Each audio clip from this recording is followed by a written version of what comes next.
ಮನೆಯೊಳಗೆ ನಿಲ್ಲಿಸಿದ್ದ ಬೈಕ್ ಇಂಜಿನ್ನಿಂದ ಹೊರಬಂದ ವಿಷಕಾರಿ ಕಾರ್ಬನ್ ಮೊನಾಕ್ಸೈಡ್ ಅನಿಲವನ್ನ ಸೇವಿಸಿದ ಒಂದೇ ಕುಟುಂಬದ 4 ಮೃತಪಟ್ಟ ಘಟನೆ ಆಂಧ್ರಪ್ರದೇಶದಲ್ಲಿ ನಡೆದಿದೆ.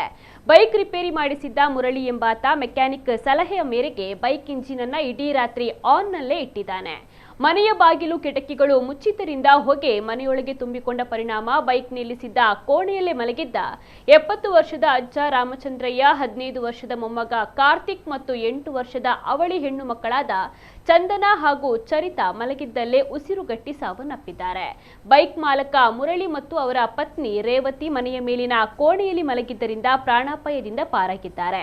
ಮುಚ್ಚಿದ ಕೋಣೆಯಲ್ಲಿ ಆಮ್ಲಜನಕದ ಕೊರತೆಯಾಗಿ ಬೈಕ್ ಹೊಗೆಯಿಂದ ಬಿಡುಗಡೆಯಾದ ಕಾರ್ಬನ್ ಮಾನಾಕ್ಸೈಡ್ ಇಡೀ ಮನೆಯನ್ನ ಆವರಿಸಿದ್ದರಿಂದ ಈ ದುರಂತವೊಂದು ಸಂಭವಿಸಿದೆ ಎಂದು ತಿಳಿದು ಬಂದಿದೆ.